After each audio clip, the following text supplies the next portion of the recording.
Is there a problem here?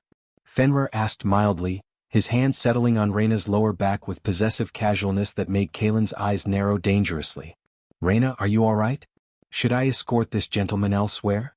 This gentleman is her mate, Kaelin snarled, his alpha dominance flaring in response to another alpha's implied claim on what he apparently still considered his property. And you need to remove your hand from my Luna before I remove it for you. The Packlands had never looked more beautiful than they did on the day Luna Raina's world ended, the afternoon sun casting golden light across the training grounds where young wolves practiced their shifts under the watchful eyes of their elders, the gardens blooming with late summer flowers that Raina herself had planted during the quiet months when her mate had been away on his diplomatic mission to the northern territories. She stood at the window of the pack house watching children play, her hand resting unconsciously on her stomach where new life had just begun to take root, a secret she'd been planning to share with Kaelin the moment he returned home from the journey that had kept them apart for 3 long months. The sound of vehicles approaching made her heart leap with anticipation she'd been carefully containing for weeks, made her smooth down the deep blue dress she'd chosen specifically because Kaelin had once told her it made her eyes look like storm clouds carrying promises of rain. She'd prepared his favorite meal, had the pack house decorated with subtle elegance that wouldn't embarrass him in front of whatever diplomatic entourage he'd brought back, had rehearsed a dozen different ways to tell him about the pregnancy that would bind them even more permanently than the mate bond already did. But when Kaelin finally entered the great hall with his travel-worn warriors flanking him, Raina's smile froze on her face as she registered who walked at his side with possessive familiarity that sent ice sliding down her spine despite the summer warmth. The woman was beautiful in ways that seemed almost unnatural, her features too perfect to be entirely real, her pale skin luminescent against dark hair that cascaded down her back in waves that caught the light like silk woven with moonbeams. She wore white, pure, innocent white, and her smile when she looked up at Kaelin held the kind of soft devotion that made Raina's wolf bristle with territorial aggression despite not understanding the threat this stranger represented. Raina, Kaelin said, his voice carrying none of the warmth she'd been expecting, none of the longing that should have characterized 3 months of separation between true mates. This is Glinda. She saved my life during an attack by rogue witches in the northern territories. I've offered her sanctuary with our pack as thanks for her intervention. Something in his tone felt wrong. Flat where it should have been animated, distant where it should have been intimate, like he was reciting lines from a script rather than speaking from genuine emotion. Raina's wolf, usually so in tune with her mate's moods and feelings, suddenly couldn't sense anything from him through the bond that connected them, couldn't feel the usual pulse of his presence that had been her constant companion since they'd first recognized each other as fated mates 5 years ago. Of course, Raina replied carefully, forcing her smile to remain welcoming despite the instinctive wariness making her muscles tense. Any friend of the Alpha is welcome in our home. Glinda, please let me know if there's anything you need to make your stay comfortable. Glinda's smile widened slightly, something predatory flickering behind her innocent facade so quickly that Raina almost convinced herself she'd imagined it. You're very kind, Luna. I can see why Kaelin speaks so highly of you. Though, she tilted her head with the curious innocence of a child asking uncomfortable questions. I must admit I'm surprised. He told me so much about his pack during our journey, but he barely mentioned having a mate. I'd begun to think perhaps the bond between you wasn't as strong as traditional pairings usually are. The words landed like carefully aimed arrows, each one striking at insecurities Raina had been carefully suppressing about the fact that she and Kaelin had never completed their mating bond despite 5 years of marriage. They'd been waiting, or rather Kaelin had been waiting, for the right time, that never seemed to arrive, always another crisis or responsibility or reason to postpone the physical and spiritual completion that would have made their bond unbreakable by any force natural or supernatural. Our bond is plenty strong, Raina replied, her voice carrying more edge than she'd intended. We simply believe in taking our time with sacred rituals rather than rushing into them without proper ceremony and intention. Of course, Glinda murmured, but her eyes held knowledge that suggested she understood exactly how much doubt Raina carried about Kaelin's delays, exactly how deeply those insecurities cut despite Raina's attempts to convince herself they were unfounded.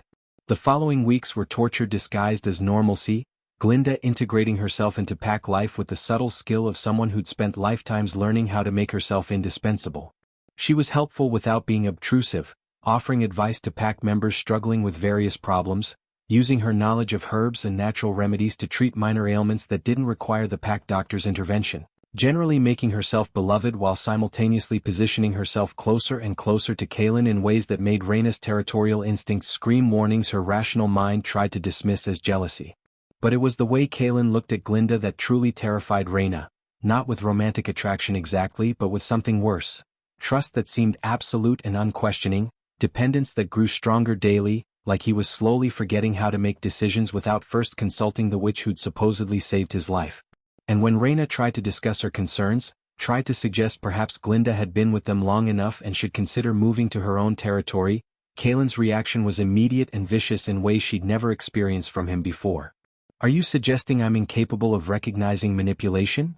He'd snapped, his eyes cold in ways that made him look like a stranger wearing her mate's face. "That I'm so weak-willed a simple which could control me without my knowledge? Perhaps you're the one who should be examined, Raina? Perhaps your jealousy of Glinda stems from guilt about your own methods of securing your position as Luna."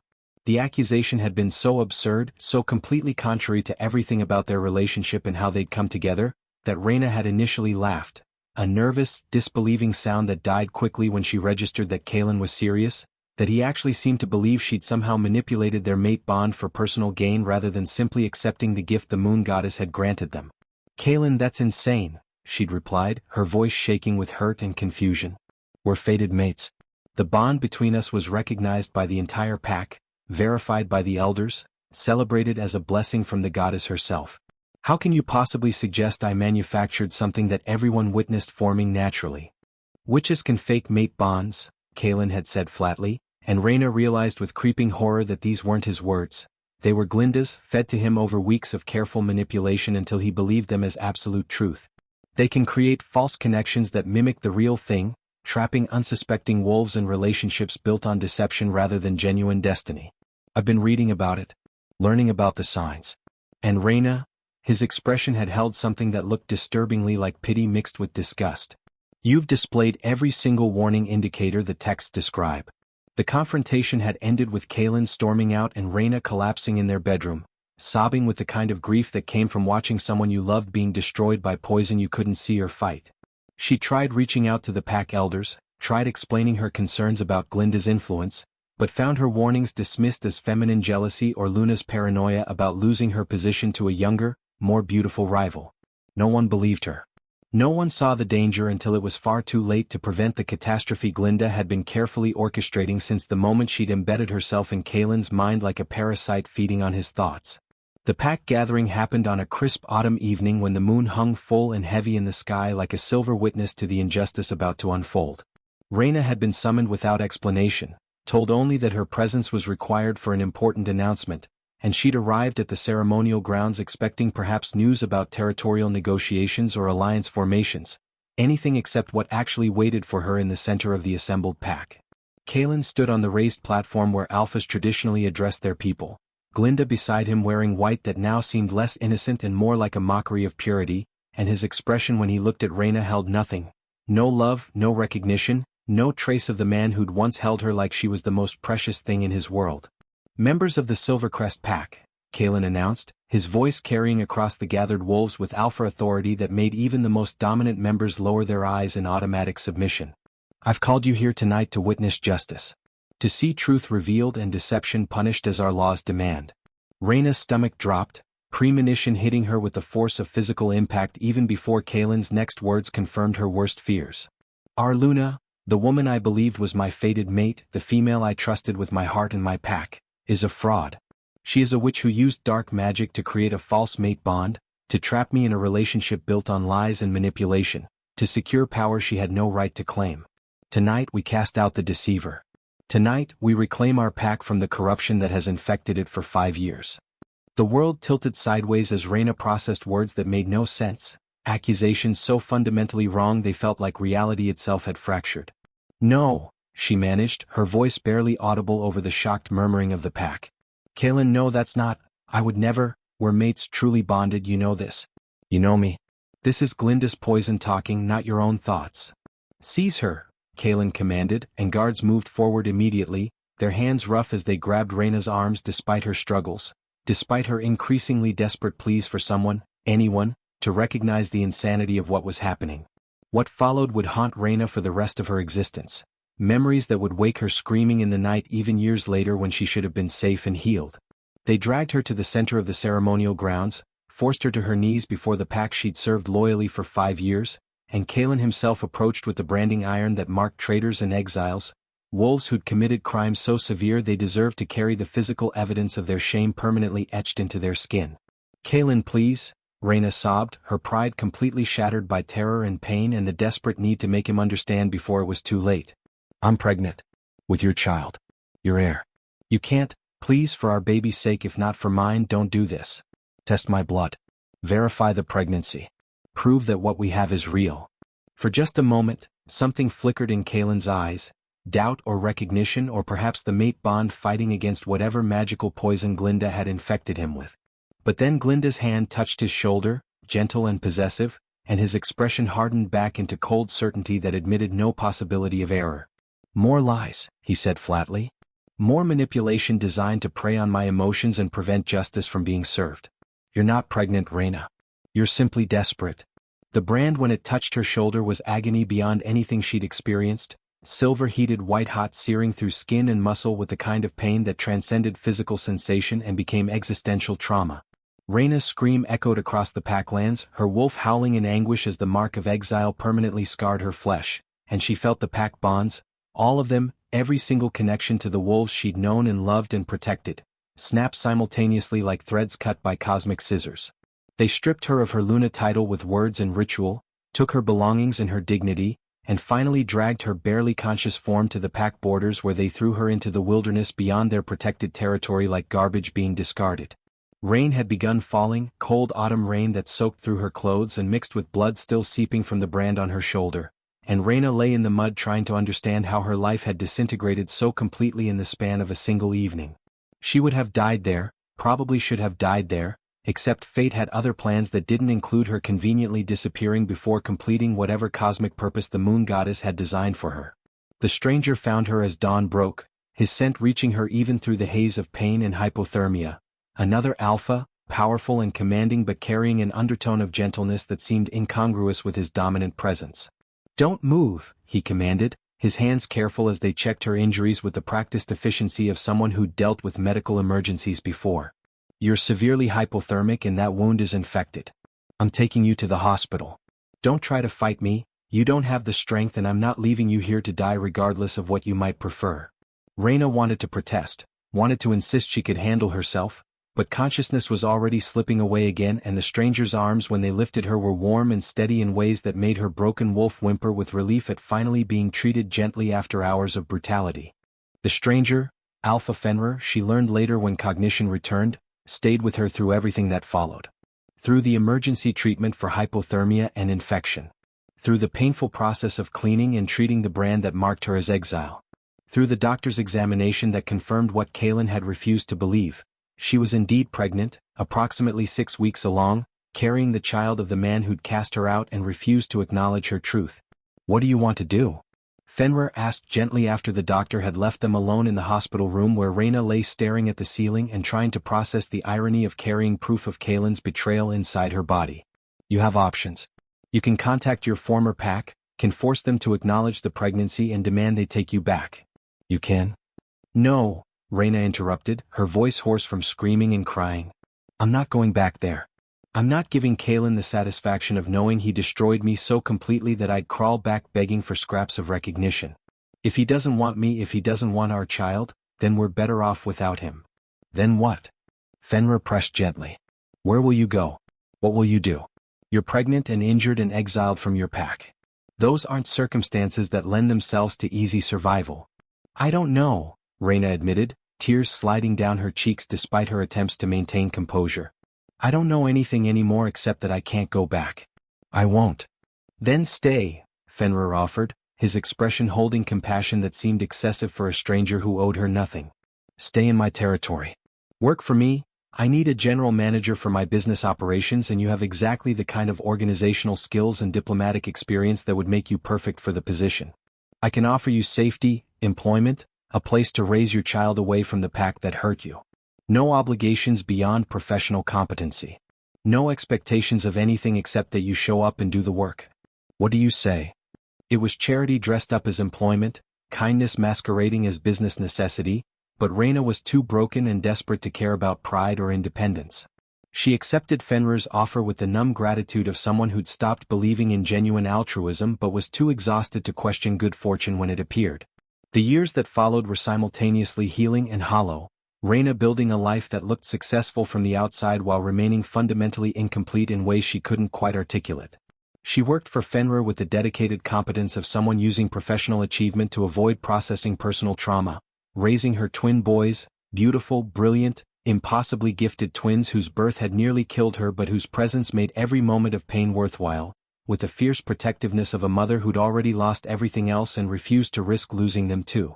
Fenrir was constant in his support, his affection growing from professional respect to something deeper that he never quite put into words but that Raina sensed anyway through the careful way he looked at her when he thought she wasn't paying attention.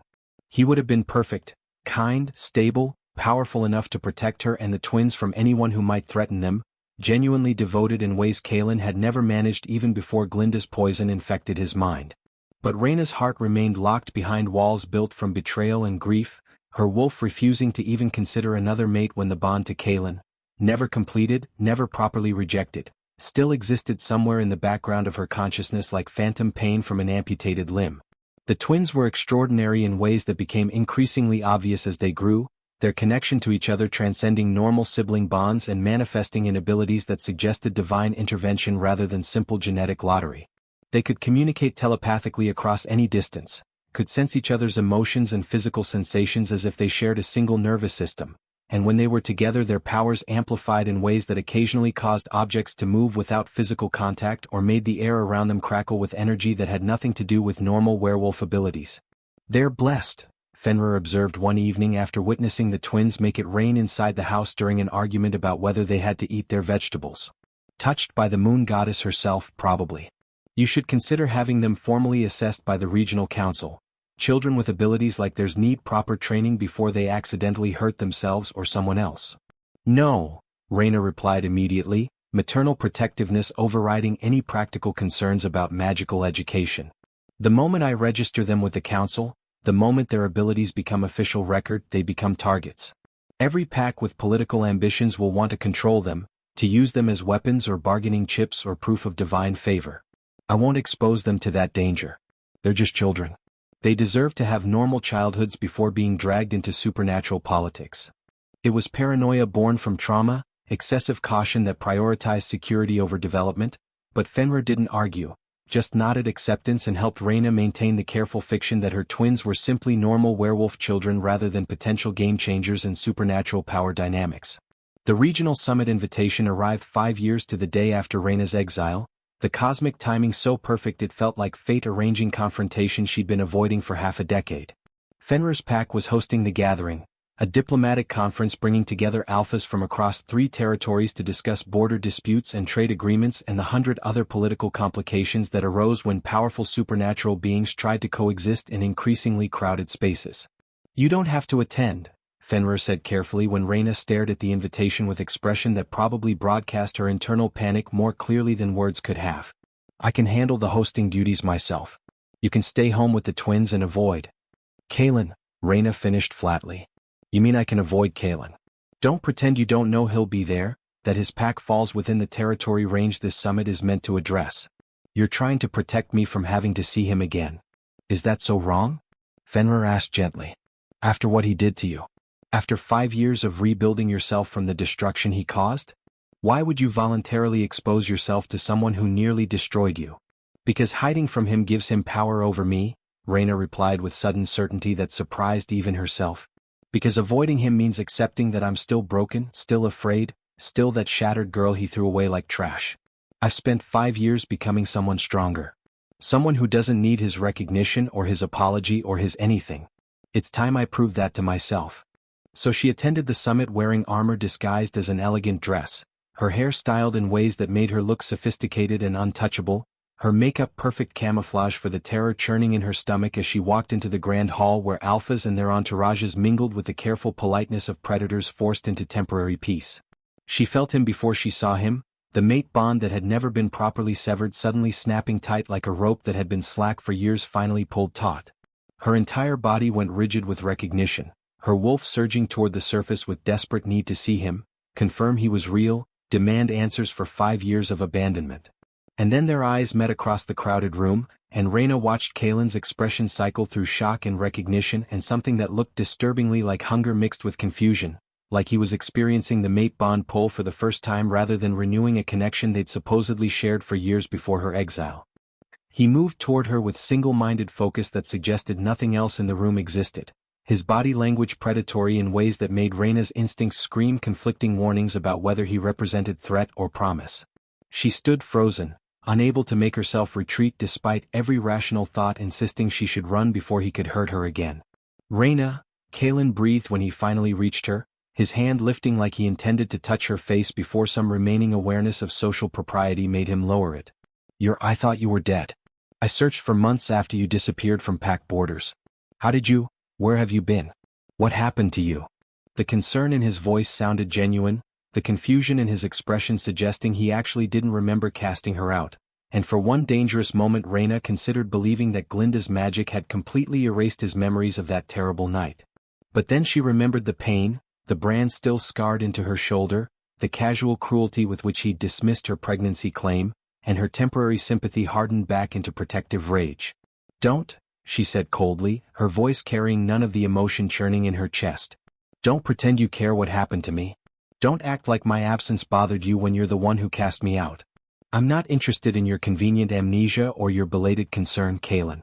Stay away from me."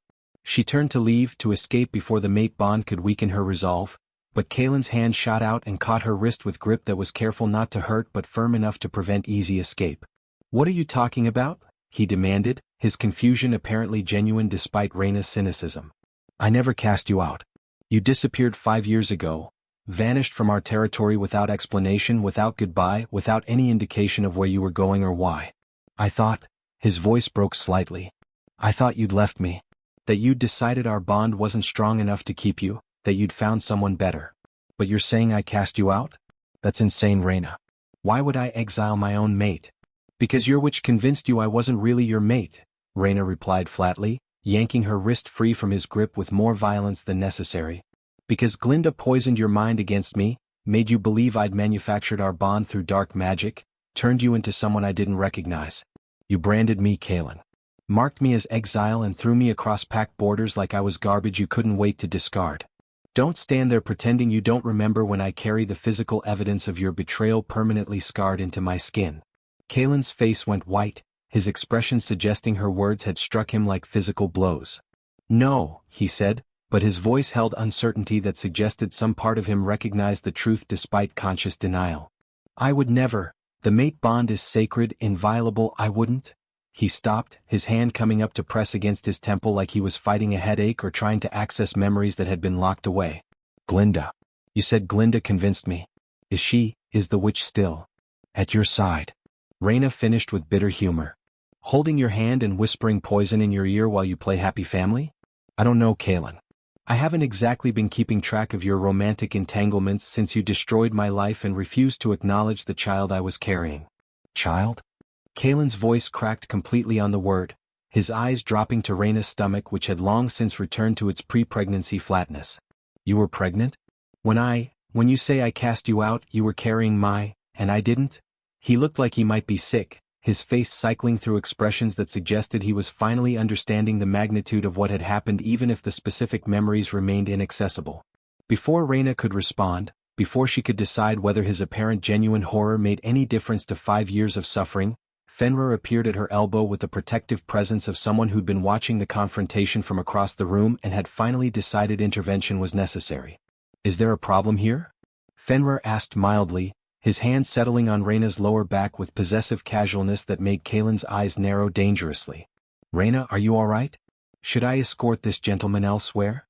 "This gentleman is her mate," Kalen snarled, his alpha dominance flaring in response to another alpha's implied claim on what he apparently still considered his property. "And you need to remove your hand from my Luna before I remove it for you."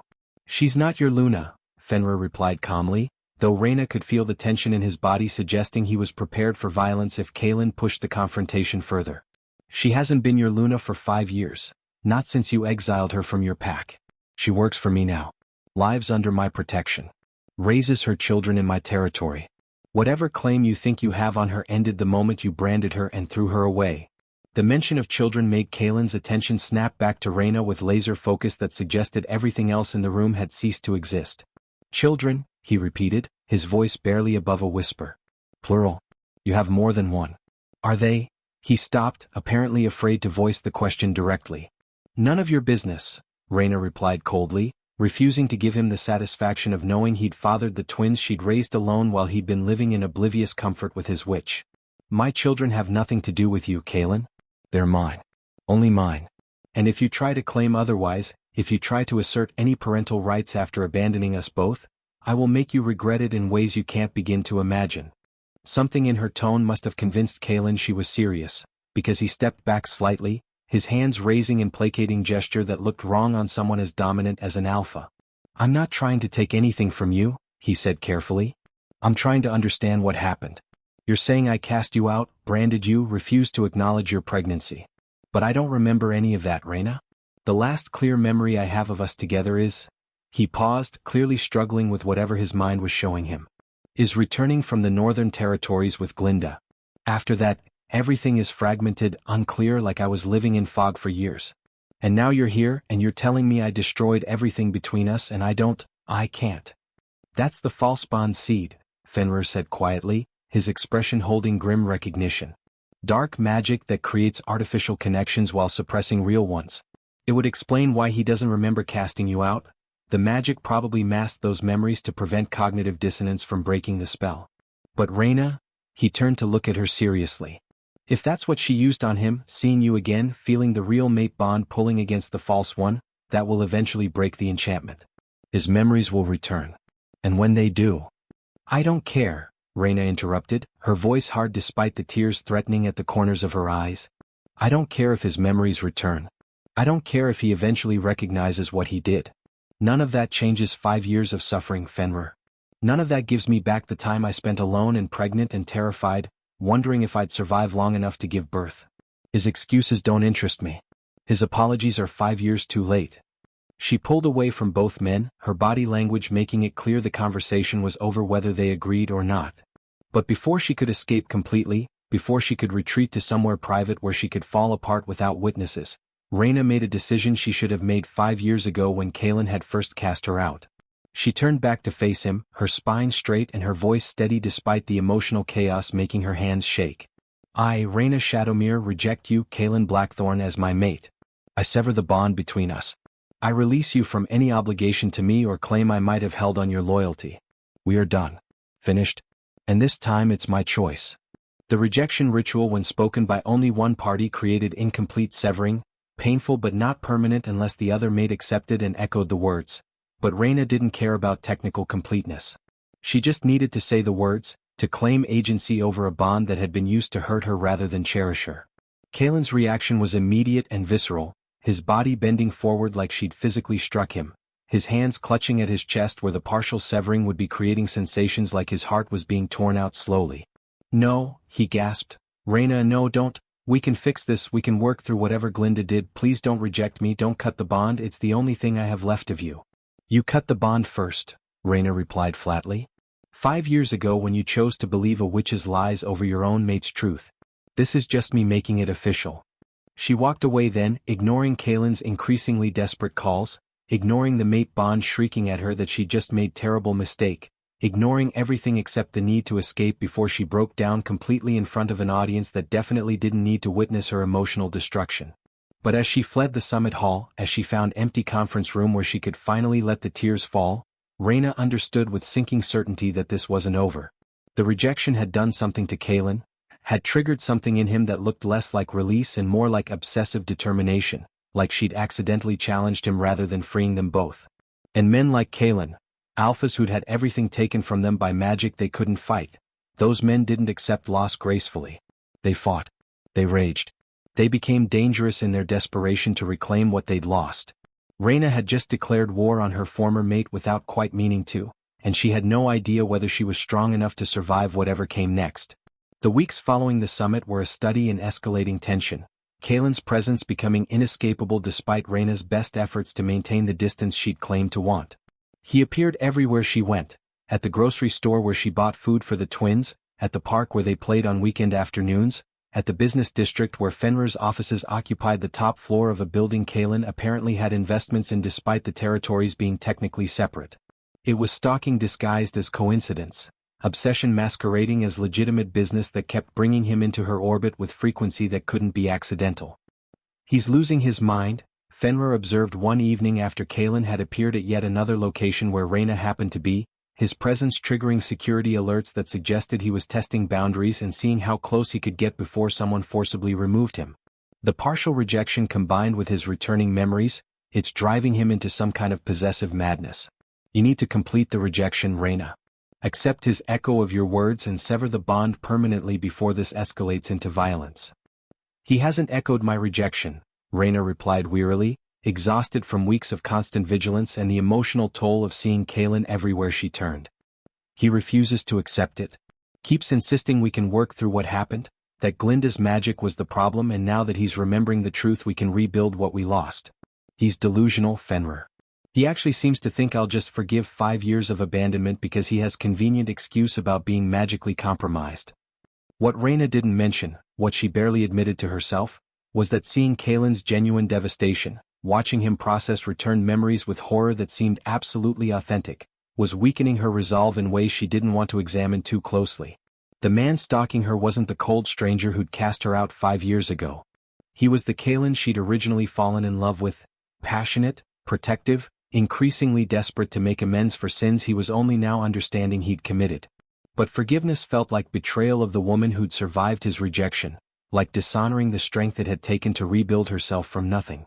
So Raina maintained her walls even as they cracked under the constant assault of Kaelin's presence and the mate bond's insistent demands that she give him another chance. The situation reached crisis point on a Tuesday afternoon that had started ordinarily enough with Raina picking up the twins from their private tutoring session. Both boys chattering excitedly about the science experiment they'd conducted and the teacher's amazement when their assistants had made the results far more dramatic than the lesson plan had anticipated. She'd been loading them into the car, laughing at their animated description of chemicals bubbling over despite proper measurements, when she'd felt it, the sudden absence where Kian's presence should have been in her maternal awareness. She'd spun around to find only Kieran standing beside the car, his twin's hand empty where it should have been holding Kian's, his expression already shifting toward panic that suggested he felt the separation as acutely as Raina did. "Mom?" Kieran's voice trembled. "Where's Kian?" "He was right here." He was. The telepathic scream that tore through Kieran's mind was loud enough that Raina felt the echo despite not being directly connected to the twins' mental link, loud enough that her son collapsed to his knees clutching his head while tears streamed down his face. "He's scared," Kieran gasped. "He's calling for us but he can't. Something's blocking the connection making it hard for him to reach me. Mom, someone took him. Someone took Kian." The hours that followed were a nightmare of frantic searching and increasingly desperate interrogation of anyone who might have witnessed the kidnapping. Fenrir mobilized his entire pack, every available wolf scouring the territory for traces of Kian's scent or evidence of where he might have been taken.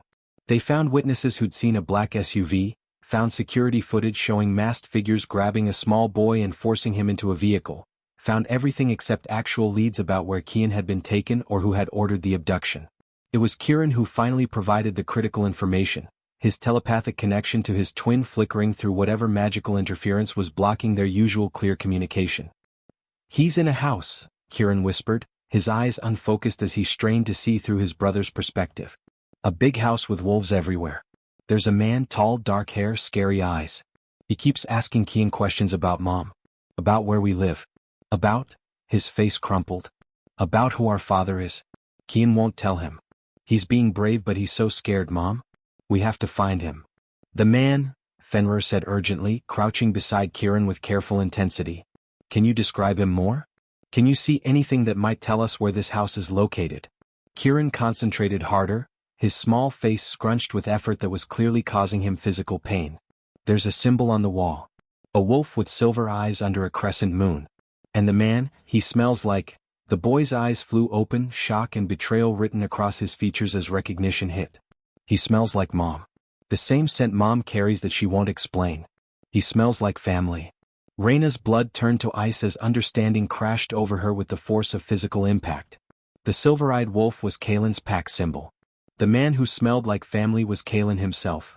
His scent lingering on Raina despite 5 years of separation, the mate bond ensuring she'd never quite stopped carrying traces of him on her skin. Kalen took him, she said flatly, rage and terror warring for dominance in her voice. That bastard kidnapped my son. Our son, Fenrir corrected grimly, his expression suggesting he was already calculating routes and strategies for assault on Kalen's territory. If Kieran can sense their connection, if the man is asking about parentage, Raina, I think Kalen knows. Or suspects. And he's testing it by taking the child and seeing if you'll confirm the truth. Then he's about to discover exactly what happens when you threaten a mother's children. Raina snarled, her wolf surging so close to the surface that her eyes flashed gold and her canines extended despite being in human form. Gather every available fighter. We're going to Kalen's territory and we're not leaving without Kian. I don't care what laws we break or what consequences follow. No one takes my child. The assault was being planned with military precision when Raina's phone rang, Kalen's name appearing on the screen with timing that suggested he'd been waiting for them to figure out his identity as the kidnapper.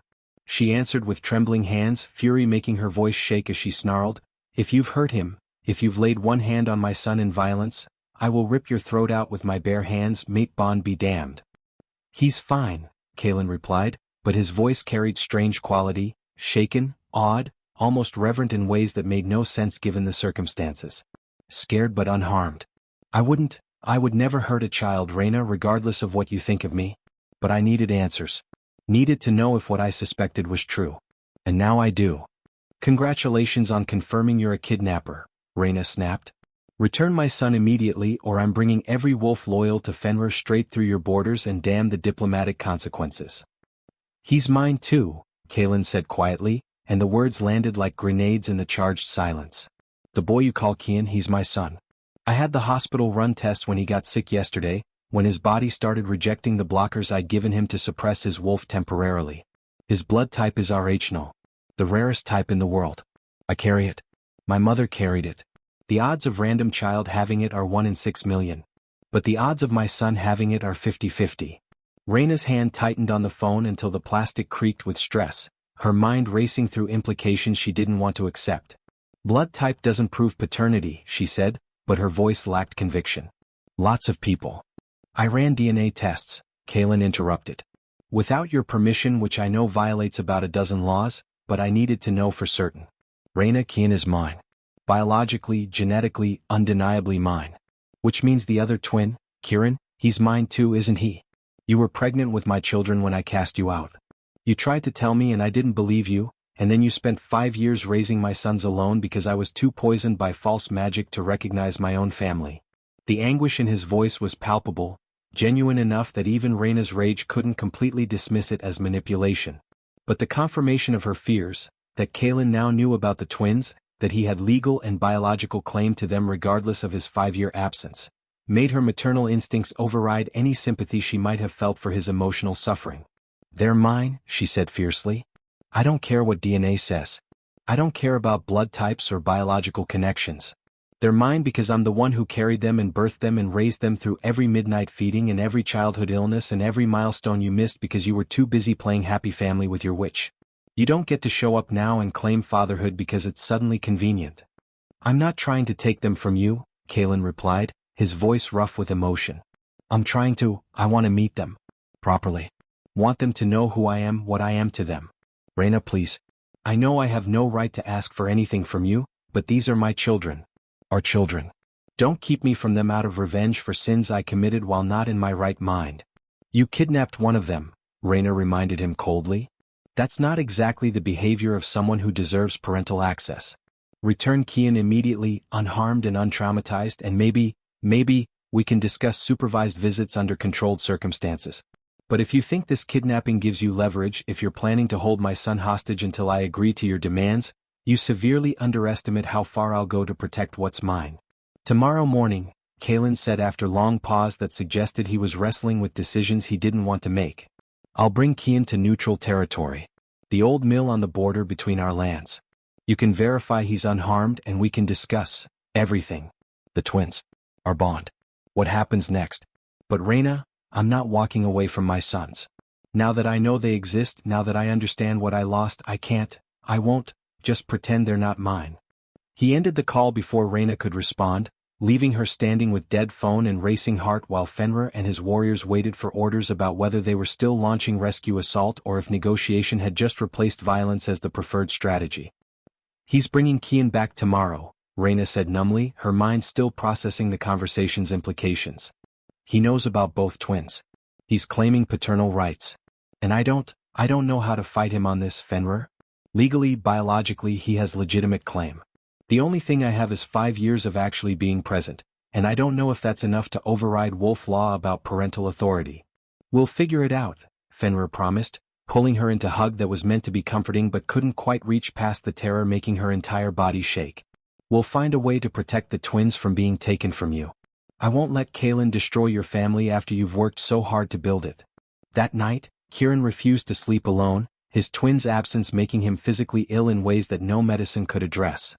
He lay curled against Raina's side while she stroked his hair and tried to project calm she absolutely didn't feel, his small body trembling with the effort of maintaining the telepathic connection to Kian across the distance separating them. "Kian says the scary man isn't so scary anymore," Kieran whispered into the darkness.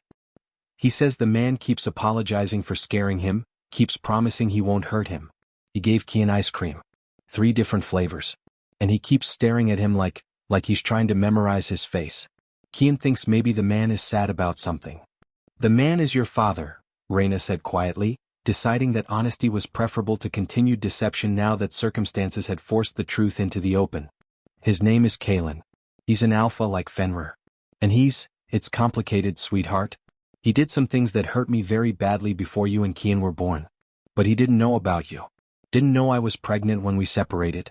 And now that he does know, he wants to be part of your lives." "Do we want him to be part of our lives?" Kieran asked with the blunt directness of a 5-year-old who hadn't yet learned to soften difficult questions with social niceties. "He made you sad. You still smell sad sometimes when you think we're not paying attention. If he hurt you before, why would we want him around now?" It was a fair question that Raina didn't have good answer for, her own feelings too complicated to explain to a child when she barely understood them herself. "Because he's your father," she said finally. "Because you and Kian deserve to know where you come from, what your heritage is, who contributed to making you the amazing boys you are. And because," her voice caught, "because everyone deserves a chance to make amends for mistakes, especially mistakes made while not fully in control of their own minds." The meeting the next morning was tense with the kind of potential violence that made even the neutral territory feel hostile, Fenrir's warriors flanking Raina on one side while Kaelin's pack members maintained aggressive defensive positions on the other.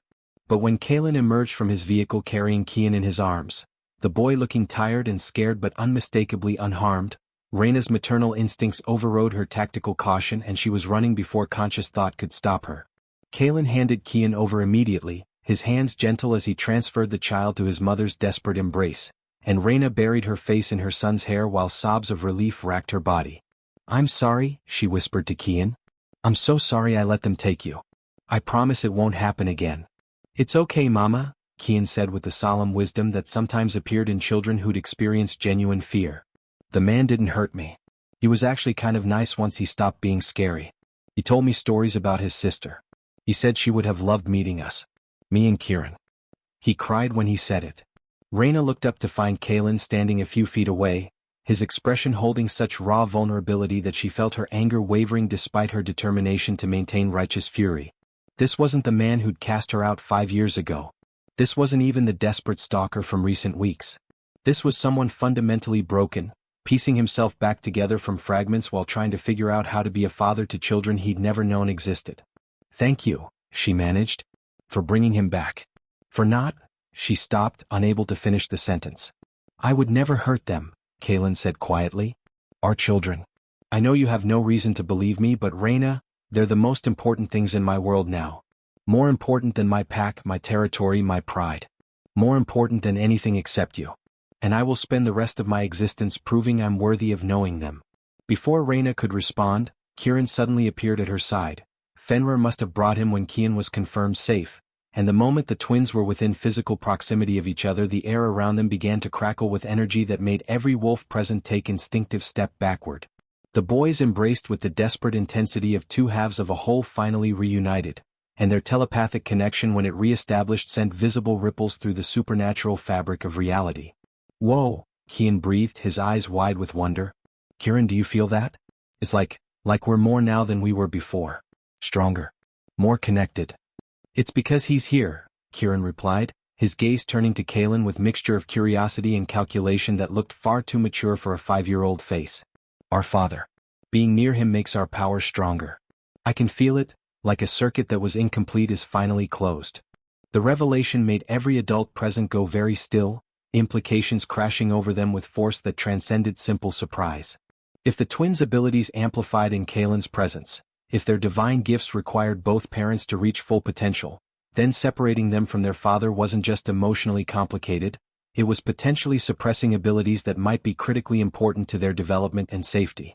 We should talk, Kaelin said carefully, addressing Raina while his eyes kept drifting to the twins with expression of awe mixed with fierce protectiveness.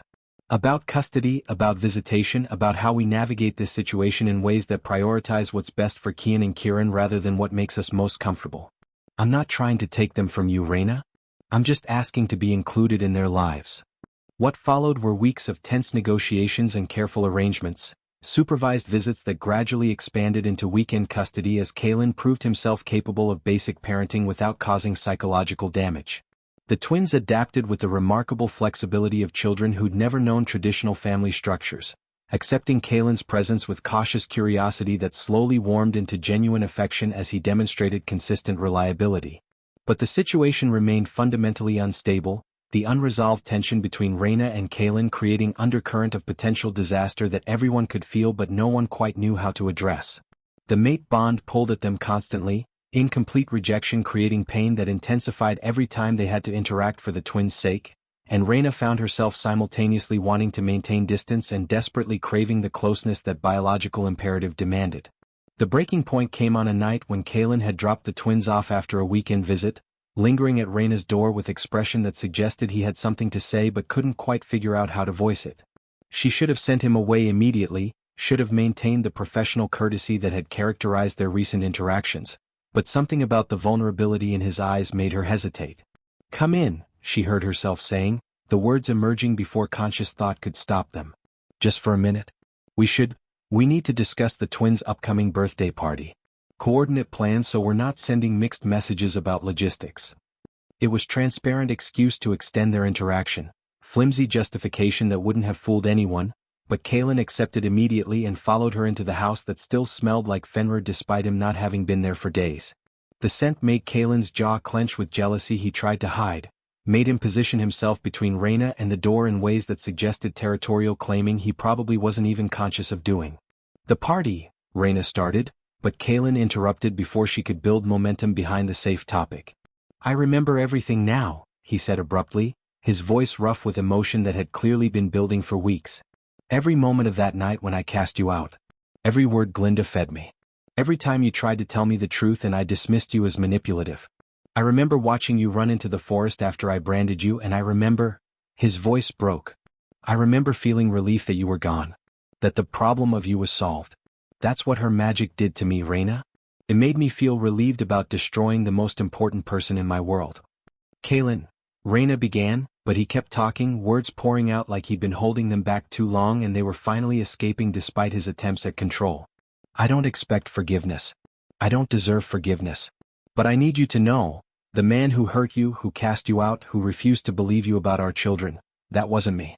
Not really. It was a puppet Glinda created by suppressing everything that made me who I actually am. And I hate him, Raina. I hate what he did to you. I hate that I have to carry responsibility for sins committed while I wasn't myself. But you do have to carry that responsibility," Raina replied quietly, her voice steady despite the tears threatening. "Magic doesn't absolve you of consequences, Kaelin. Glinda's manipulation explains your behavior, but it doesn't erase 5 years of pain. It doesn't give me back the pregnancy I spent alone and terrified. It doesn't undo the nights I spent wondering if I'd survive long enough to give birth, if our children would grow up orphaned because their father threw their mother away like trash."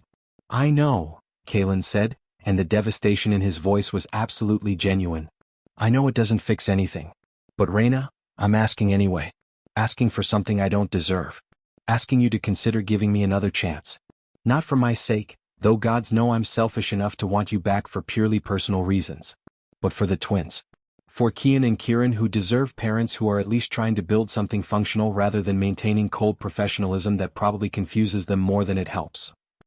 He moved closer, close enough that Raina could feel heat radiating from his body, close enough that the mate bond began singing with proximity after weeks of careful distance.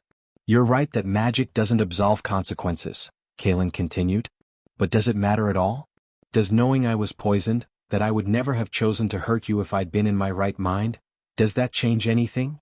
I don't know, Raina admitted, her voice barely audible. I wanted to change things. I want to be able to forgive you and move forward and build the family our children deserve. But every time I start to soften, I remember the brand. The pain. The terror of being pregnant and alone and certain I was going to die before giving birth. Those memories don't disappear just because I understand you weren't yourself. Then let me give you new memories, Kaelin said desperately, his hands coming up to frame her face with touch so gentle it made her breath catch. Let me spend the rest of our lives creating moments that overshadow the pain, that prove I'm more than the worst thing I've ever done. I can't change the past, but I can fight for our future. If you'll let me.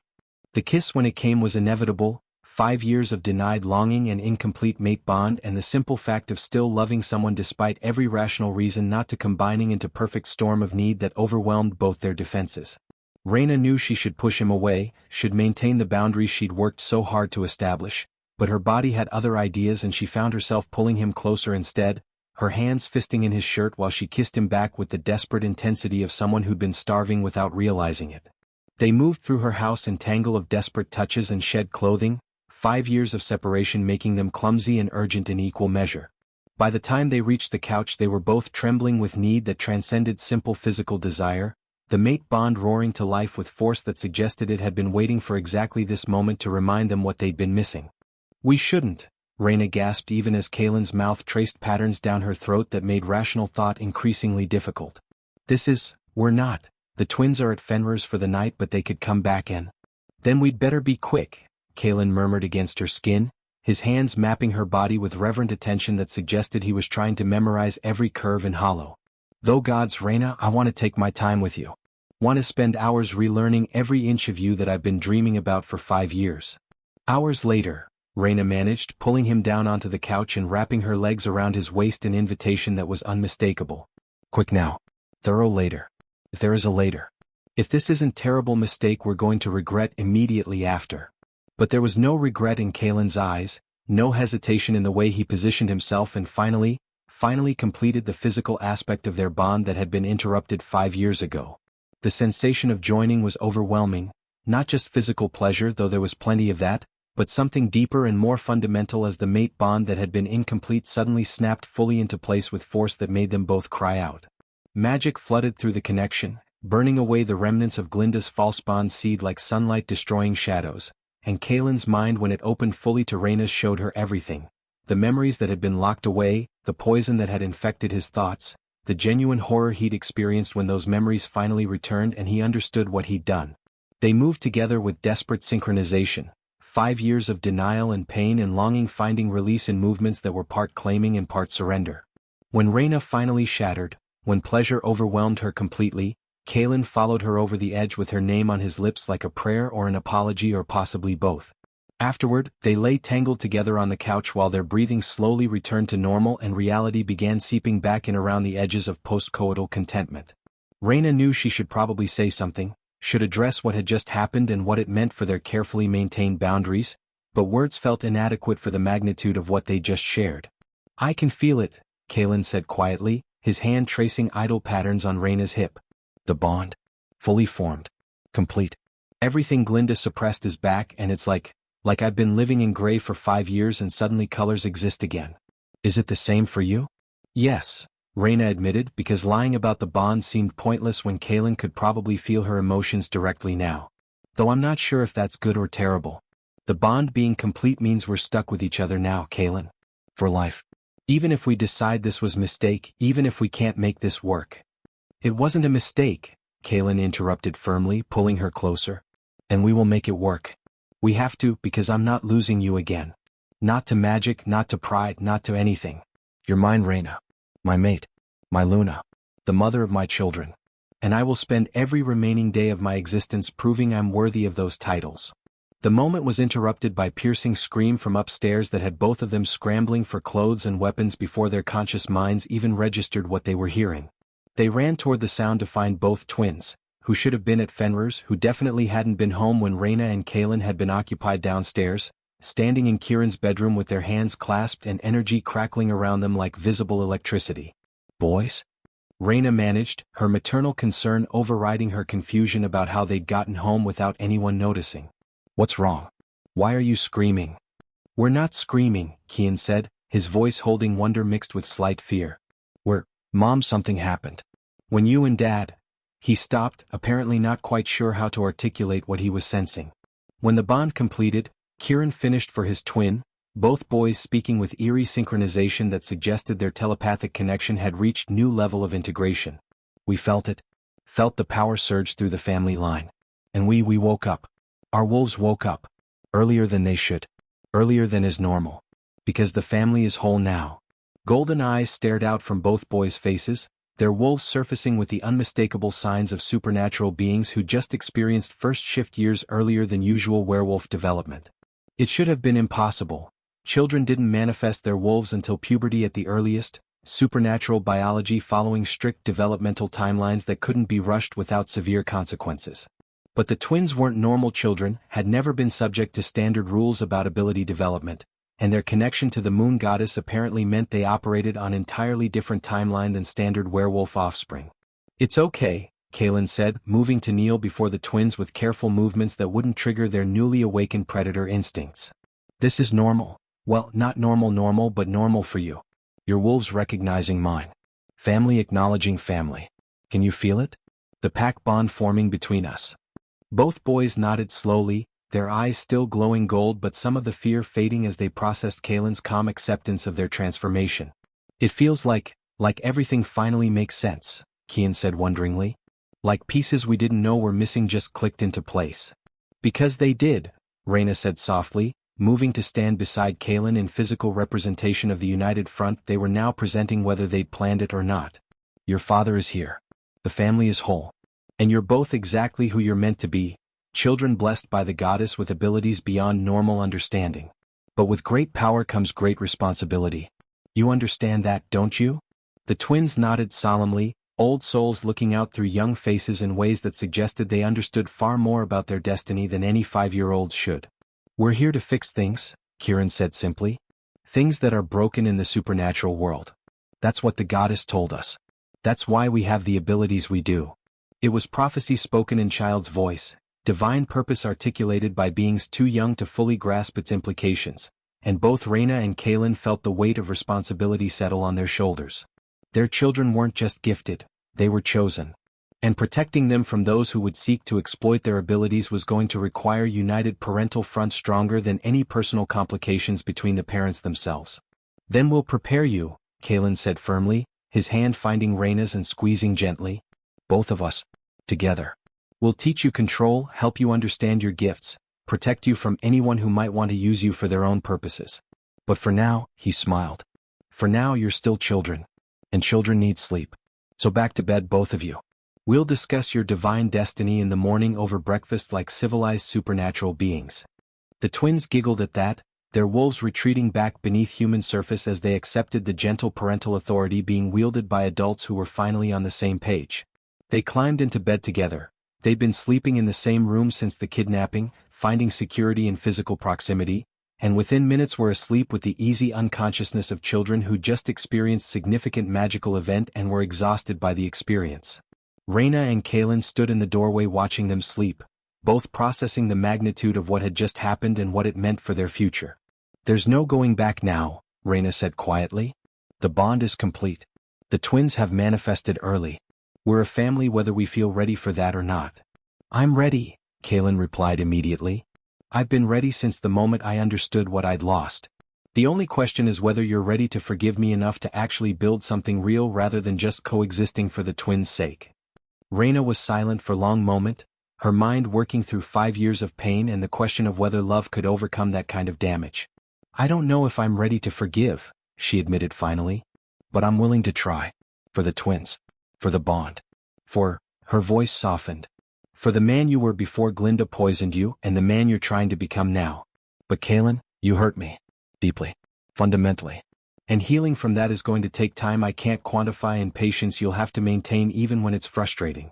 I have time, Kaelin said simply, pulling her close and pressing a kiss to her forehead. I have patience. I have determination that won't quit no matter how long it takes. And I have love for you that survived 5 years of magical suppression and your attempted rejection. We'll figure this out, Raina. One day at a time. One moment of trust rebuilt at a time. And eventually, he smiled against her hair. Eventually, you'll remember why you fell in love with me in the first place. And maybe, just maybe, you'll fall in love with me again. Maybe, Raina agreed, allowing herself to lean into his warmth despite all the reasons her mind insisted she should maintain distance. But no guarantees.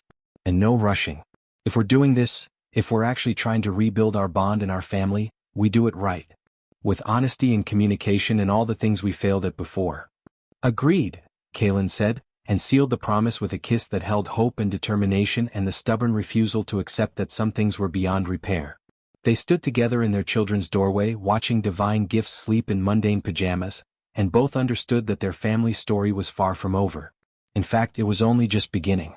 The news of Kaelin and Raina's reunification spread through the supernatural community with the speed of wildfire, igniting reactions that ranged from celebration to outrage depending on who was asked and what political stakes they held in the situation. Traditionalists viewed Raina's return to her former pack as vindication of the natural order, proof that true mates couldn't be permanently separated regardless of what obstacles were placed between them. Progressives saw it as concerning precedent about women being expected to forgive terrible behavior simply because biological bonds demanded it. And then there was Glinda, who received the news in the remote sanctuary where she'd been hiding since her magical hold on Kaelin had started fracturing weeks ago. The witch stood before her mirror, enchanted glass that showed her the truth about her appearance rather than the glamour she projected to the world, and watched with rising horror as her reflection aged before her eyes. The false bond seed she'd implanted in Kaelin had been sustaining her for 5 years, slowly draining his vitality and using it to fuel magic that kept her looking young and powerful despite being well over a century old. Now that the seed was destroyed, now that Kaelin's bond with Raina was complete and genuine, the magical parasite could no longer feed and Glinda was experiencing the accumulated aging she'd been staving off for decades. Her skin wrinkled and sagged, her hair turned white and brittle, her bones ached with the kind of pain that suggested they might simply crumble to dust without the stolen life force that had been holding them together. No, she hissed at her reflection, her voice cracking with age that matched her appearance. This isn't over. I didn't spend 5 years building my position just to lose everything because that weak-willed fool reconnected with his precious mate. I have resources. I have allies. And I have. Her eyes gleamed with malicious determination. I have a son. A boy who carries just enough of Kaelin's scent that I can claim he's the product of our union. If I present him to the pack, if I demand they acknowledge him as heir, I can force Kaelin to choose between his legitimacy and his reunion with Raina. The plan was desperate and built on lies that would inevitably unravel under any serious scrutiny, but Glinda was beyond rational strategy. She'd lost her primary source of power, lost her position in Kaelin's pack, lost the future she'd been carefully constructing for half a decade. Desperation made her dangerous in ways that careful planning never could, made her willing to risk everything on a gambit that would either restore her position or destroy her completely. She contacted her cousin, a healer working in the regional hospital system, someone with access to medical records and genetic testing that could be falsified with the right magical interference. Together, they crafted documentation that appeared to prove Glinda's son was Kaelin's biological offspring, created a narrative about secret pregnancy and birth during the years when Glinda had lived in Kaelin's pack, generally built a case that would be difficult to disprove without extensive investigation that most pack elders wouldn't bother conducting. The confrontation happened at a pack council meeting 3 weeks after Kaelin and Raina's reunification, Glinda appearing unannounced with her teenage son in tow and documents in hand claiming proof of Kaelin's paternity. "This is Damien," she announced to the assembled elders, her aged appearance actually lending credibility to her claims by suggesting she'd sacrificed her youth to raise Kaelin's child alone. "You're Alpha's firstborn son. The heir who's been living in exile while Kaelin played happy family with wolves who aren't even pack-born." The reaction was immediate and explosive, elders demanding to see proof while Kaelin sat frozen in shock that suggested he genuinely had no memory of any intimate involvement with Glinda beyond the false bond she'd created. "That's impossible," he managed finally. We never," There was no relationship between us beyond you saving my life in the Northern Territories. This is another manipulation, Glinda. Another lie designed to destroy my life. Is it? Glinda purred, presenting the falsified documents with flourish of someone who'd prepared for exactly this confrontation. Because the genetic testing says otherwise. And pack law is quite clear about heir recognition, isn't it? When DNA proves paternity, the alpha has no choice but to acknowledge the child as legitimate offspring. Unless, her smile turned vicious. You're suggesting pack law shouldn't apply to you simply because accepting my son is inconvenient for your reunion with the exile you threw away 5 years ago? Kalen looked ready to tear Glinda apart with his bare hands, his alpha dominance flaring with violent intent that made even the elders shift uncomfortably, but Raina's hand on his arm stopped him before rage could override tactical thinking. Show me the documents, she said calmly, her Luna authority finally manifesting after years of suppression.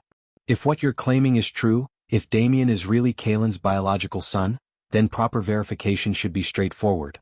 But Glinda, her eyes narrowed. If you're lying, if you're trying to manipulate this council with falsified evidence, the consequences will be severe. Are you certain you want to proceed with this claim? Something in Raina's tone made Glinda hesitate, made her suddenly uncertain whether the falsified documents would hold up under Luna's scrutiny combined with whatever divine gifts Raina's twin sons had been manifesting. But she'd committed to the gambit and retreating now would destroy what little credibility she had remaining, so she presented the papers with confidence she no longer quite felt. Raina examined the genetic testing with careful attention, her expression unreadable while she processed information that would have looked legitimate to anyone without enhanced supernatural senses or deep understanding of medical documentation. These tests were conducted at Highland Regional Hospital, she said slowly. By Dr. Sarah Winters. Glinda, isn't that your cousin? The healer who worked in Kalen's pack before taking the hospital position 3 years ago.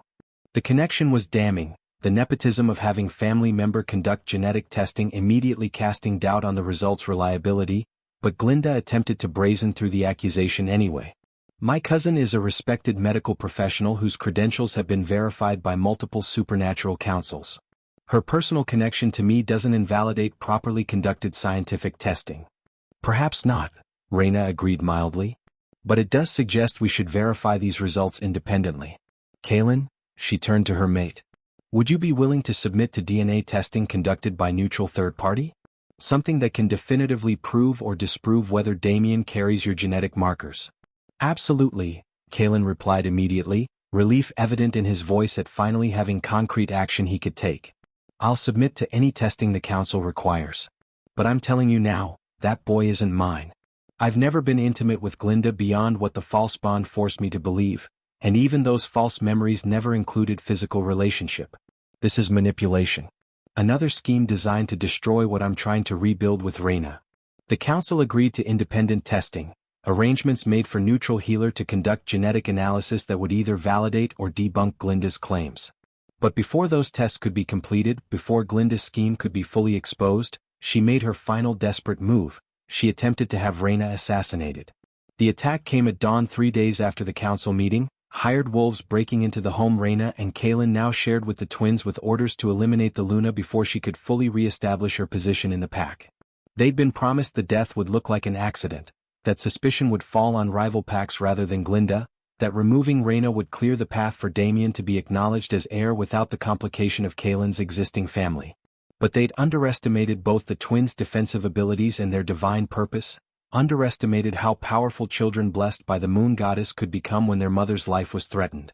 Kian and Kieran manifested abilities that went beyond simple werewolf strength or telepathic communication.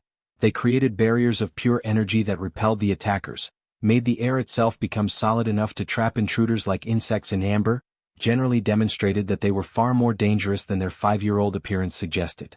The would-be assassins were captured alive but thoroughly terrified, their confessions tumbling out almost immediately under the combined pressure of Kalen's alpha authority and the twins' unsettling stares that suggested they could see directly into souls and judge what they found there.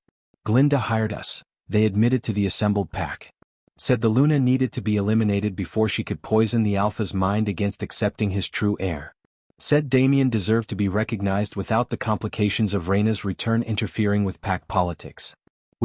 We thought it would be quick and clean, not whatever those children are capable of. They're not natural. They're something else entirely.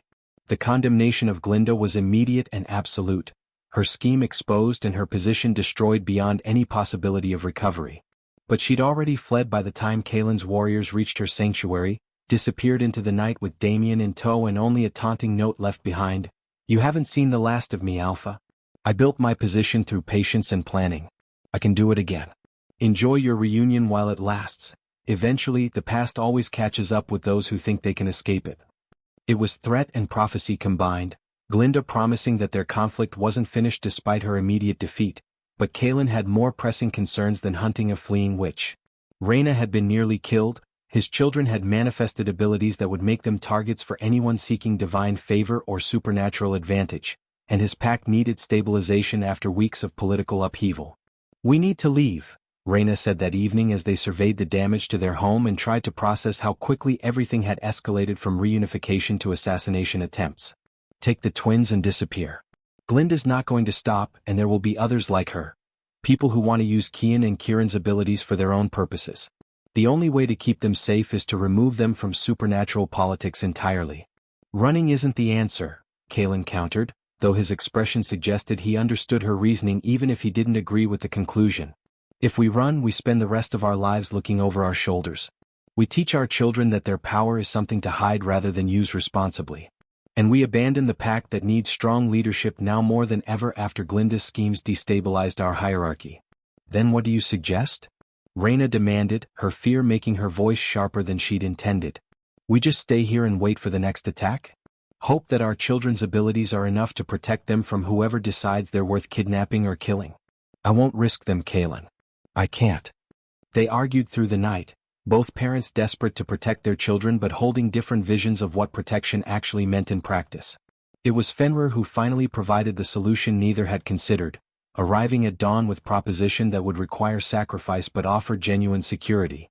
"Come to my territory," Fenrir offered, his expression serious as he addressed both parents. "Bring the twins and live under my protection. Kaelin, I know you're Alpha, I know you have responsibilities to your own pack, but they'll survive your absence for a few months or even years if necessary. Your children need stability and security more than your pack needs your physical presence. I can offer that. Safe haven where they can grow and learn to control their abilities without constant threat of exploitation." "You do that?" Raina asked, surprised despite knowing Fenrir's devotion to her and the twins had never wavered even after her reunion with Kaelin. "Risk your territory becoming target simply because you're sheltering us?" "I'd do anything for you," Fenrir replied simply, and the words held weight of feelings he'd never quite fully articulated but that everyone present understood anyway. "You and the twins are my family, Raina. Maybe not in the traditional way, maybe not with bonds recognized by pack law, but family nonetheless. I won't abandon you just because circumstances have changed."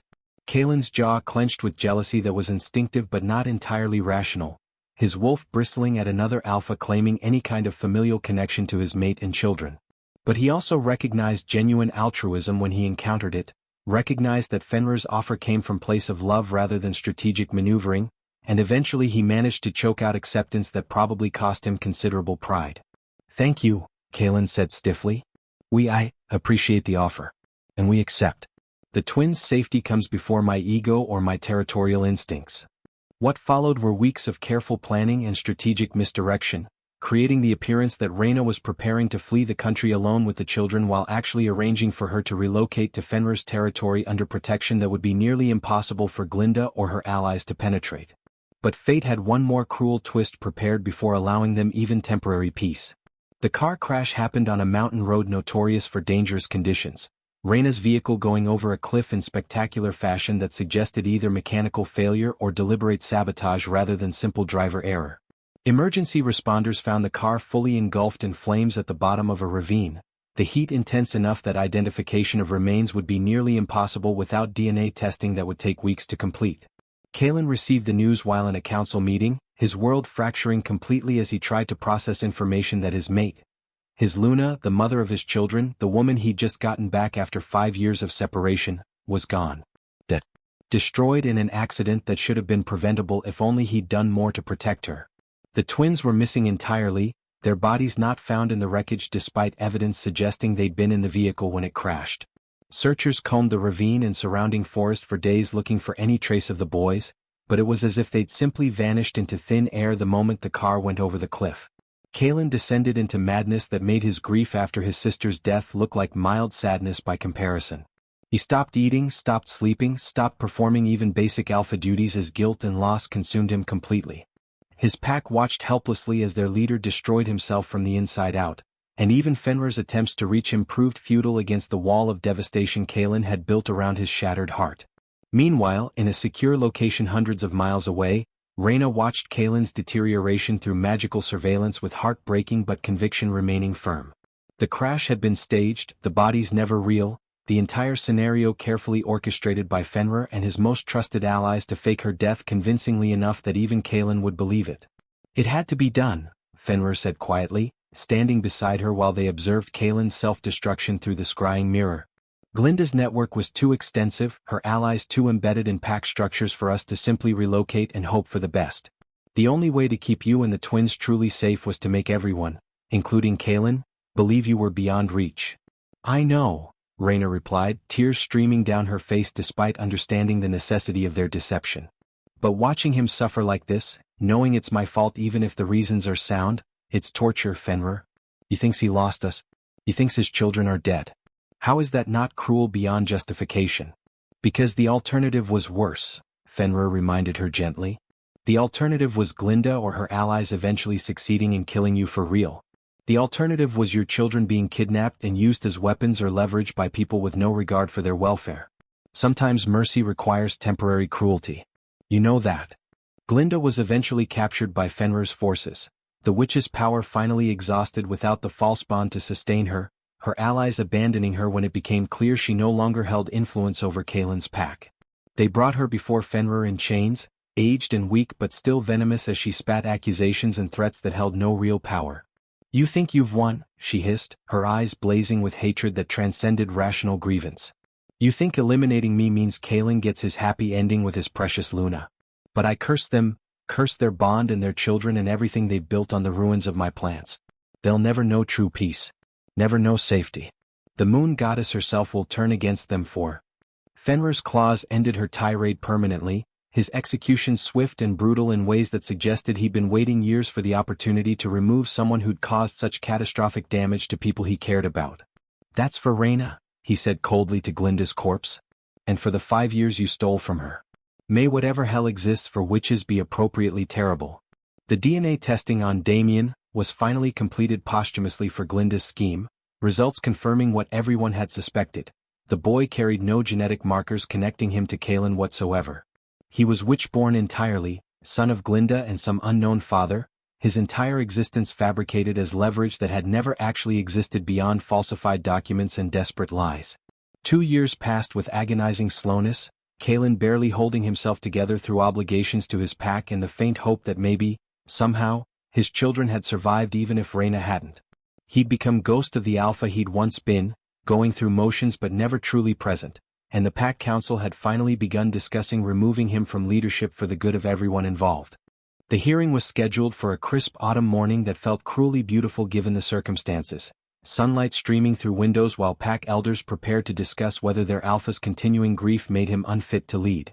Kalen sat in the center of the council chambers looking hollow and defeated, clearly prepared to accept whatever judgment they pronounced because he'd stopped caring about leadership or legacy or anything except the family he'd lost. Then the doors opened and Raina walked in alive. Fenrir stood at her side, the twins flanking her looking significantly older than when they'd died 2 years ago, and all of them looked healthy and strong and unmistakably real. The silence in the council chambers was absolute, every wolf present frozen in shock that transcended simple surprise and ventured into existential confusion about whether they were experiencing collective hallucination. "Hello, Kalen," Raina said quietly, her voice carrying across the stunned silence with authority that suggested 2 years of absence had only strengthened her Luna presence rather than diminishing it. "I apologize for the deception. For making you believe we were gone. But it was necessary to protect our children from the threats that wouldn't end while Glinda and her network remained active. Fenrir helped us disappear. Kept us safe while you suffered. I won't apologize for the choice. Our children's safety was worth any price including your pain, but I will apologize for the method. You deserved better than being manipulated into grief." Kalen rose from his seat like man in a dream, moving toward Raina with steps that suggested he feared she'd vanish if he moved too quickly or acknowledged her presence too directly. "You're alive," he breathed, his hands reaching out to touch her face with desperate gentleness that suggested he was confirming she was real rather than simply greeting her. "You're actually alive. The twins are alive. I'm not imagining this." "We're real," Keane confirmed, speaking for himself and his brother with typical synchronized precision. "We've been with Uncle Fenrir. Learning to control our abilities. Growing stronger. Waiting for it to be safe to come home." "Uncle Fenrir," Kaelin repeated, and despite everything, despite the joy of discovering his family was alive, despite the overwhelming relief making his legs weak, he managed to direct look of profound gratitude at the other alpha who'd protected what mattered most to him. "You saved them. Kept them safe while I was useless with grief. I owe you, gods, I don't even have words for what I owe you." "You owe me nothing," Fenrir replied, but his expression held something complicated as he looked between Kaelin and Raina. "They're family to me. Protecting family doesn't create debts. But Kaelin, there's something else you should know. Something that happened while Raina was in my territory." The words created immediate tension, Kaelin's newfound joy fracturing slightly as he braced for whatever revelation was coming. "What happened?" he asked carefully, his eyes never leaving Raina's face. "I found my fated mate," Fenrir said, and the relief in his voice was palpable. "Your sister Kaelin. The widow who's been living in your pack since her husband died 3 years ago. The moon goddess finally saw fit to grant me what I've been hoping for, a mate of my own instead of loving someone who belonged to another. Your sister and I are bonded now. Truly bonded. Which means," he smiled slightly, "which means we're actually family now. Brothers through mate bonds rather than just allies through political convenience." The revelation was perfect in ways that suggested divine intervention rather than simple coincidence. The moon goddess apparently deciding that everyone involved in the complicated web of relationships deserved their own happy endings rather than being trapped in unresolved longing. Kaelin's sister would be cared for by an alpha who genuinely loved her. Fenrir would finally have a mate instead of pining for woman who could never be his. And Raina would be freed from guilt about Fenrir's feelings, making her resurrection complicated. "Then we're family," Kaelin said, pulling Fenrir into embrace that was probably more emotional than either alpha was entirely comfortable with but that circumstances seemed to demand. "Brothers. Whatever title fits. Thank you. For everything. For keeping them safe when I couldn't. For making the hard choices about deception that I'm not sure I would have had the strength to make. For," his voice broke, "for giving me back everything that matters." The twins crashed into both their parents simultaneously, their telepathic connection broadcasting joy so intensely that every supernatural being present could feel echoes of it. They'd grown significantly in 2 years, their divine abilities more refined and controlled, but they were still fundamentally children who'd missed their father desperately despite understanding why separation had been necessary. The Pack Council's hearing about removing Kaelin from leadership was quietly abandoned in favor of celebration about their Luna's miraculous return, the reunion dissolving into impromptu festivities that went long into the night. But eventually, when the crowds dispersed and they had privacy, Kaelin and Raina finally had opportunity to truly talk about everything that had happened and what it meant for their future. "I'm not sure I can forgive this," Kaelin said quietly, his arms wrapped around Raina like he was afraid she might disappear again if he loosened his grip. "Not the protecting our children part, I'd have done the same in your position.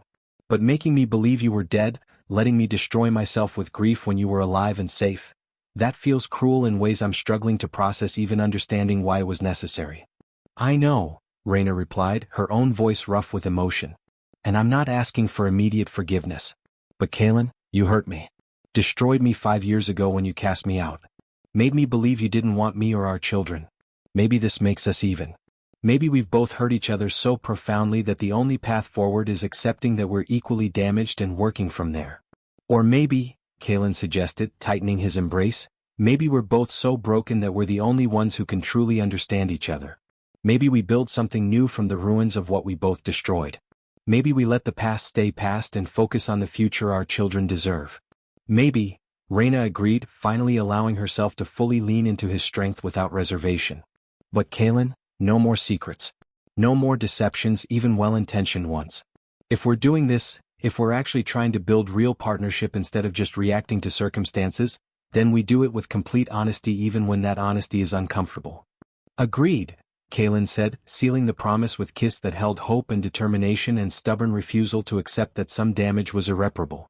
They stood together watching the moon rise over pack lands that would now be theirs to govern jointly, both understanding that their family's story had been complex and painful and full of betrayals both intentional and magical. But they also understood something more important: they'd survived. Against magic and schemes and their own worst impulses, they'd managed to hold on to the most important things: their bond, their children, their capacity to love even when love seemed impossible. "The twins are asleep," Raina observed, gesturing to where Kian and Kieran had curled up together on the pack house couch, exhausted by the emotional intensity of the day. We should complete what we started 2 years ago," Kalen interrupted, his voice dropping into register that made clear exactly what he meant. "The bond is there, the love is there, but we've been interrupted too many times by crisis and circumstance. I need to claim you properly. As my mate, my Luna. The mother of my children and the woman who owns my heart despite every reason she has to reject me." Raina considered for a moment, then nodded slowly. "Take me to our room," she said simply. "Claim me. Complete the bond in ways that make it absolutely unbreakable." "And Kalen?" She met his eyes directly. This time no interruptions.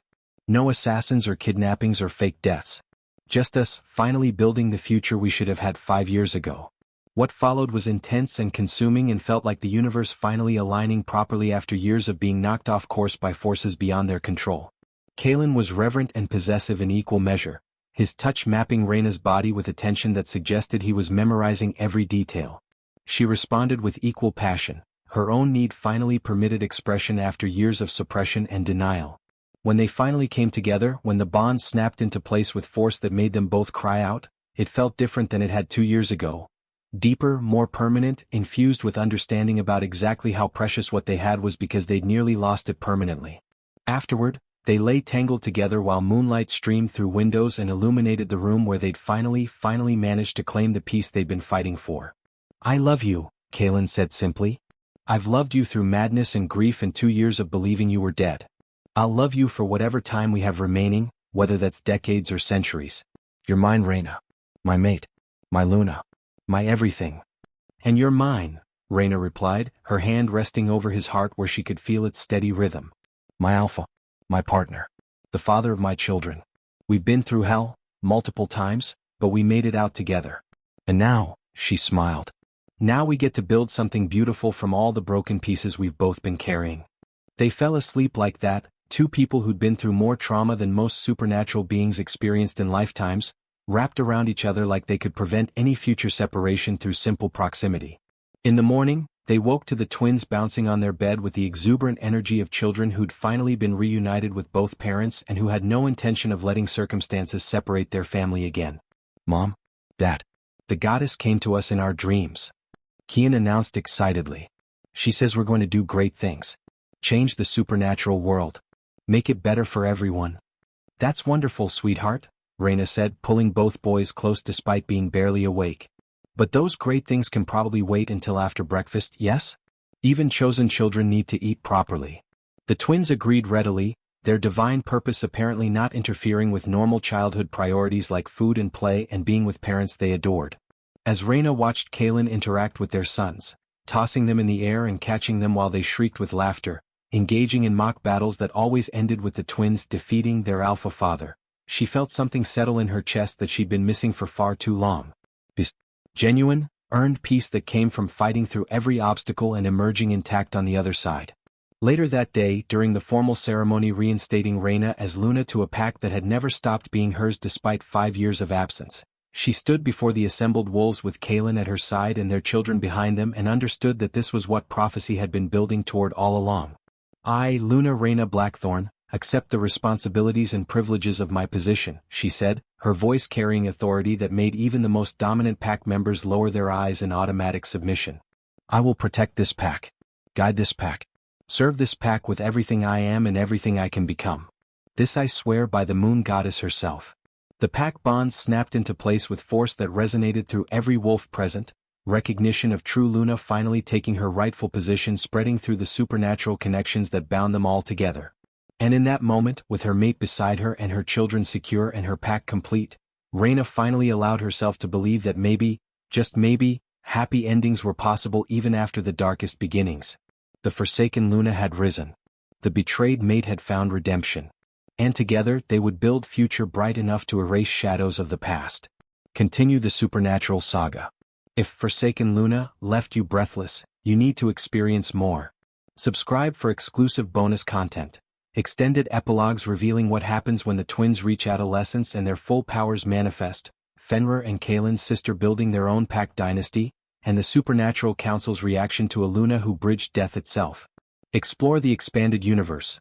Discover the origins of Glinda's dark magic and the ancient witch covens that still seek revenge, learn about other goddess-blessed children emerging across territories, and find out how Raina and Kaelin's leadership transforms the supernatural political landscape. Join our pack. Connect with readers who love complicated redemption arcs, divine children with extraordinary abilities, and Luna heroines who refuse to be broken by betrayal. Leave your review. Your feedback helps other readers find epic supernatural sagas and helps us create more stories featuring powerful Luna characters and alpha mates who earn their second chances. Coming soon. Divine Twins. The prophecy fulfilled Kian and Kieran's journey as they grow into their goddess-given purpose. Fenrir's fate. The complete love story between the patient alpha and his fated mate. The witch's revenge. Glinda's surviving coven members emerge with schemes that threaten everything Raina built. Stay connected for weekly content. Character deep dives, deleted scenes, alternative POV chapters, and supernatural world building that expands the universe you've fallen in love with.